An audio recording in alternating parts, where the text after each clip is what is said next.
নাকে দিয়া যেন পানি না ঢুকে, নাকের মধ্যে তুলা ঢুকাইব কত মায়া।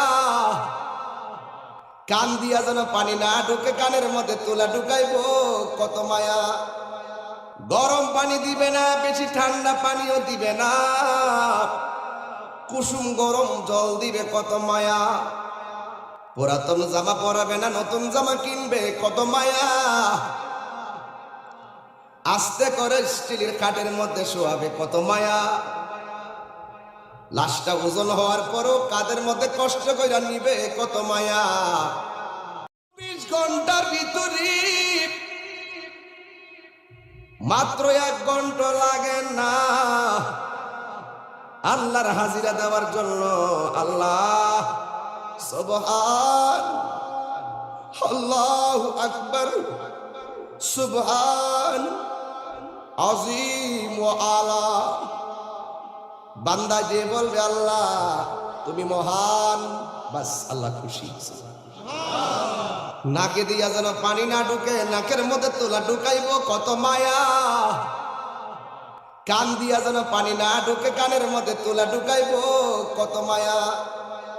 গরম পানি দিবে না, বেশি ঠান্ডা পানিও দিবে না, কুসুম গরম জল দিবে কত মায়া।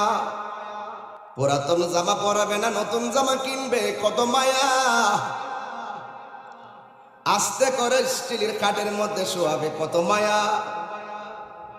লাশটা ওজন হওয়ার পরও কাদের মধ্যে কষ্ট করে নিবে কত মায়া।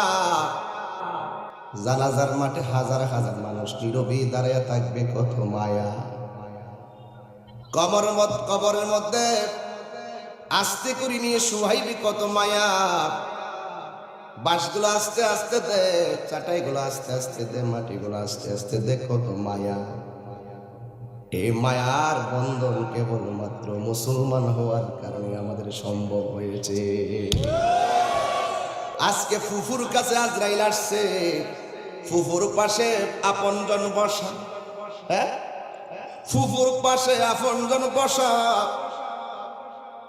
মাথায় পানি দেয়, মাথায় ফু দেয়, মুখে পানি দেয়, মুখে ফল দেয়, মাথায় হাত বুলাইয়া দেয়, কিন্তু ফুফুর শান্তি লাগে না, কারণ দরজার মধ্যে একজন দাঁড়ায় রয়েছে। আমার চোখে তো আজরাইল, তোরা পাশে কে আসো, আমার নজরে তো লাগে না। আমার সামনে আজরাইল।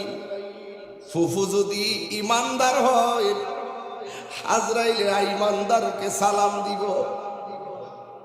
আয়েশা বলবে, ও আল্লাহর বান্দি, আল্লাহ পাঠাইছে, আমি তোমার রুহু এখন নিয়ে যাব, রুহুটা তোমার মুখ দিয়া নিতে চাই। ফুফু ইমানদার হলে বলেছে, এই জবান দিয়া রুহু নিতে দিব না, এই জবান দিয়ে আমি আল্লাহর জিকির করি, ওই জিকিরের মাধ্যমে আমি মনিবের সান্নিধ্যে যেতে চাই।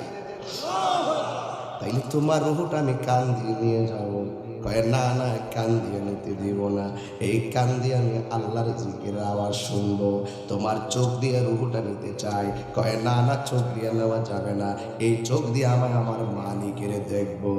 এবার আজরাইল আল্লাহরে ডাক দিয়ে বলবে, আল্লাহ তোমার বান্দির রুহুটা কেমনে নিব? আল্লাহ বলবে, আজরাইল আমার প্রেমিকের রুহু যদি নিতে চাও, তোমার হাতের তালুর মধ্যে আমি আল্লাহর ইসমে জাতের নাম